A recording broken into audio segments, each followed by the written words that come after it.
Monsieur le maire, nous voterons cette délibération et on soumet un amendement à cette délibération sur la question des conditions de travail des salariés. Je m'explique. Dans cette délibération, il y a une première partie qui est la convention qui définit une ligne de partage des responsabilités pendant les Jeux entre Paris 2024 et la ville de Paris. Sur cet aspect qui est très juridique, nous n'y voyons aucun inconvénient et nous sommes tout à fait d'accord. La deuxième partie de la Convention rappelle également et formalise des objectifs qui ont été partagés au moment de la candidature.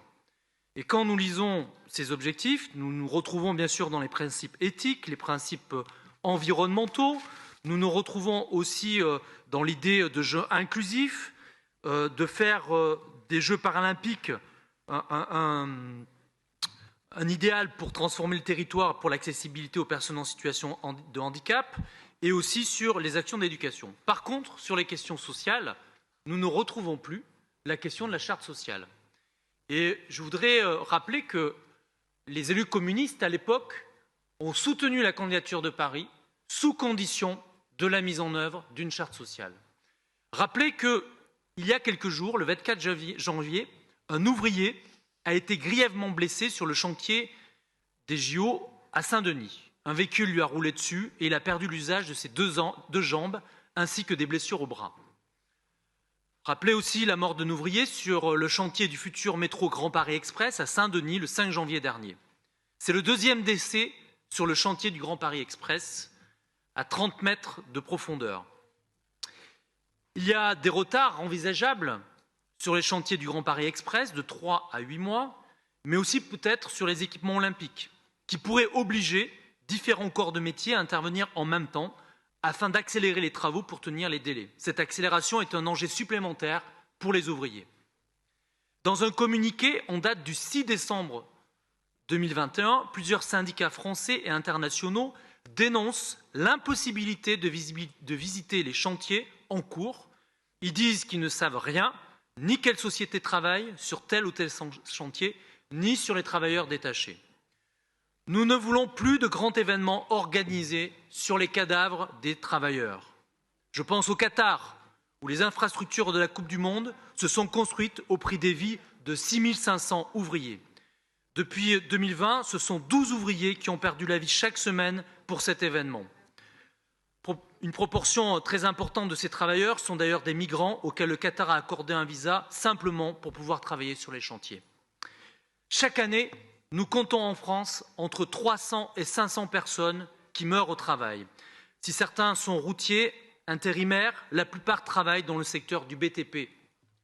Nous avons donc déposé un vœu au Conseil de Paris en octobre 2021 pour rendre hommage aux personnes mortes à la suite de maladies professionnelles ou d'un accident de travail. Chaque année, nous comptons 800 000 victimes d'accidents du travail et environ 1000 décès liés à des maladies professionnelles ou accidents au travail. Mais notre combat ne peut se limiter à une plaque, à un hommage que nous rendrons le 28 avril prochain et nous nous en félicitons. Nous proposons donc un amendement qui respecte la charte sociale signée en 2017 par la CGT, la CFDT, la CFE-CGC, FO et CFTC. Nous rappelons que le point 7 de cette charte et le comité d'organisation des Jeux olympiques et paralympiques s'engagent sur un objectif de protection de la santé et de la sécurité des salariés, ainsi que leurs conditions de travail, notamment lors des travaux nécessaires à l'organisation des Jeux olympiques. Je rappelle le point 8, le comité d'organisation des Jeux olympiques fera respecter les normes internationales du travail, notamment le travail décent au sein de l'OIT auprès des sous-traitants et des fournisseurs. Je rappelle le point 9, le comité d'organisation des Jeux olympiques portera une attention particulière aux travailleurs détachés afin de favoriser leur accès à l'information et au respect de leurs droits, notamment par l'accompagnement des employeurs. Alors notre amendement, et je terminerai là-dessus, il est simple. Il demande à ce que les parties prenantes des Jeux s'engagent à ce que les chantiers des Jeux olympiques respectent la charte sociale et que cette charte qui implique les syndicats signataires ainsi que les syndicats internationaux puisse avoir accès à la liste de la totalité des entreprises impliquées sur les chantiers, ainsi que l'accès aux chantiers en cours, comprenant les bases-vie, mais également les espaces de construction. Les objectifs de santé, de sécurité et de protection des travailleurs font par ailleurs partie des préoccupations constantes des maîtres d'ouvrage des infrastructures et équipements olympiques, dont la Solidéo et la Ville de Paris, et toutes les mesures doivent être mises en œuvre sur les chantiers afin de garantir l'exemplarité. Je vous remercie. Merci beaucoup, Nicolas.